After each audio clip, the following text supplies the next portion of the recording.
ముందుగా ఈ అవకాశం ఇచ్చినటువంటి S4 మీడియాకి కృతజ్ఞతలు తెలియజేస్తున్నామండి. జేఏసీ తరపున వైద్య విధానంలో ప్రతి కాంట్రాక్ట్ ఎంప్లాయీ దశాబ్దన్నర కాలంగా రెగ్యులరైజేషన్ లేకుండా, అలాగే 4 నెలలుగా జీతాలు లేకుండా, కష్టపడి దానికి ఫలితం లేకుండా ఈ నా ఆంధ్ర రాష్ట్రంలో ఎంత ఇబ్బందులకు గురి చేస్తున్నారు.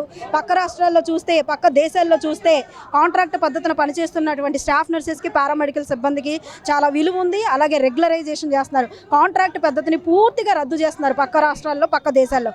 నా ఆంధ్ర రాష్ట్రంలో మాత్రం వైద్య విధానంలో పనిచేస్తున్నటువంటి కాంట్రాక్ట్ స్టాఫ్ నర్సెస్ని, అలాగే పారామెడికల్ సిబ్బందిని నడి రోడ్డుకి ఎక్కే పరిస్థితి తీసుకొచ్చింది. ఈరోజు ఎన్నో మార్లు రిప్రజెంటేషన్ ఇచ్చాము ముఖ్యమంత్రి వర్యులు నారా చంద్రబాబు నాయుడు గారికి, అలాగే ఉప ముఖ్యమంత్రి వర్యులు పవన్ కళ్యాణ్ గారికి, అలాగే శాసన సభ్యులకి ప్రతి ఒక్కరికి రిప్రజెంటేషన్ ఇచ్చాము.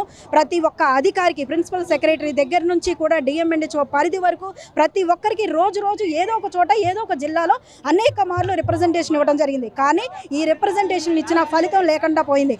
ఇన్ని రిప్రజెంటేషన్ ఇచ్చే ఫలితం లేకపోయింది కాబట్టి ఈరోజు ధర్నా చౌక్లో రాష్ట్ర నలుమూలల నుంచి ఇక్కడ కదిలి రావడం జరిగింది.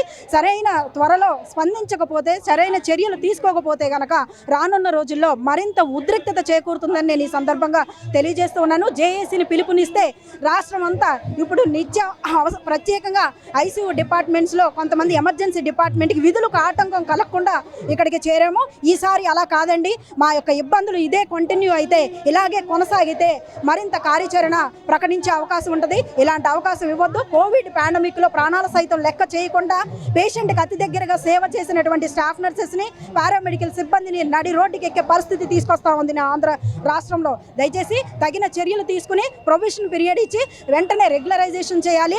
4 నెలల నుంచి జీతాలు పెండింగ్ని రిలీజ్ చేయాలి. 12 గంటలు ప్రాథమిక ఆరోగ్య కేంద్రాల్లో 12 గంటల విధుల్ని తగ్గించాలి. అలాగే మినిమం సెక్యూరిటీని కల్పించాలి నైట్ డ్యూటీ స్టాఫ్ నర్స్కి. అలాగే ట్రాన్స్ఫర్స్ని 1 టైం ట్రాన్స్ఫర్ ఇవ్వమని వేలాదిగా రిప్రజెంటేషన్ ఇచ్చాం. అయినా సరే కుటుంబాలకు దూరంగా పనిచేస్తున్నారు. సో దయచేసి ఒకవేళ రెగ్యులరైజేషన్ కొంచెం లేట్ అవుతుంది అనుకున్న సమయంలో మాకు ప్రొఫెషన్ పీరియడ్ ఇవ్వండి. ఈ లోపలగా 100% గ్రాస్ శాలరీ వర్తించేలా చర్యలు తీసుకోవాలని కోరుకుంటున్నాను. అలాగే ఈ అవకాశం ఇచ్చినటువంటి మా ప్రభుత్వం వచ్చిన తర్వాత అన్ని వర్గాలు సంతోషం చెప్పండి. మీరు ఎందుకు వైద్య ఆరోగ్య శాఖ ఉద్యోగం రోడ్డు ఎక్కడ జరిగింది? మేము కూడా అదే అనుకున్నామండి. గత ప్రభుత్వంలో ఎలాగా అన్యాయం జరిగింది, అలాగే ఈ ప్రభుత్వంలో అయినా మంచి జరుగుతుంది, ఈ ప్రభుత్వంలో అయినా సరే మేలు జరుగుతుందని ఆశించాము.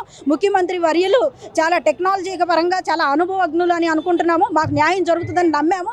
కానీ నడి రోడ్డుకి ఎక్కలేము అనుకున్నాము. ఈ రోజు ఈ ప్రభుత్వంలో కూడా నడి రోడ్డుకి ఎక్కే పరిస్థితి తీసుకొచ్చింది. ఈ ప్రభుత్వం మీ పరిస్థితులు అప్పటికి మార్పులు వచ్చిందా? అప్పటికి ఇప్పటికంటే మార్పు అయితే ఏమీ రాలేదండి. మార్పు అయితే ఏం యాజ్ ఇట్ ఈస్గా అలాగే ఉన్నాము. మరింత ఉద్రిక్తత చేకూరే పరిస్థితి తీసుకొచ్చింది గవర్నమెంట్. ఈ ప్రభుత్వంలో కూడా ఎటువంటి రిజల్ట్ లేదండి. పరిస్థితి ఇక్కడ నుంచి ఆల్టర్నేటివ్ మీరు ప్రభుత్వం ఎలా డిమాండ్ చేస్తారు? రానున్న రోజుల్లో ఖచ్చితంగా కనుక చర్యలు తీసుకోకపోతే మేమందరం కనుక మరింత ఉద్రిక్తత చేసే అవకాశం ఉంది. అప్పుడు కనుక ఎమర్జెన్సీ సేవలు కూడా నిలిపివేసే పరిస్థితి తీసుకురావద్దని నేను రిక్వెస్ట్ చేస్తున్నాను. సమస్య మధ్యకాలంలో ఏమైనా వైద్య ఆరోగ్య శాఖ మంత్రిగా కలవడం జరిగిందా? మీరంతా వైద్య ఆరోగ్య శాఖ మంత్రి వర్యుల్ని ఎన్నోసార్లు కలిసాము. ఆయన డైరెక్ట్గా మొహం మీద మీకు రెగ్యులరైజేషన్ చెయ్యము అని అంటున్నారండి. కోవిడ్ పాండమిక్లు భయంకరమైనటువంటి వ్యాధులు వచ్చినప్పుడు మమ్మల్ని ఎలా వాడుకుందండి గవర్నమెంట్? ఎందుకు రెగ్యులర్ చేయరండి? డాక్టర్స్ని చేస్తున్నారు కదా రెగ్యులరైజేషన్, స్టాఫ్ నర్సెస్ని చేయడానికి మీకు ఏమైందండి? మా ఒక్క విషయానికి వచ్చేసరికి బడ్జెట్ గుర్తొస్తుంది. ఎన్నోసార్లు రిప్రజెంటేషన్ ఇచ్చాము. ఇలా మేము ఒప్పుకోమండి. మరలా జేఏసీ పిలుపునిస్తుంది. పర్మనెంట్గా స్ట్రైక్ దిగుతాము.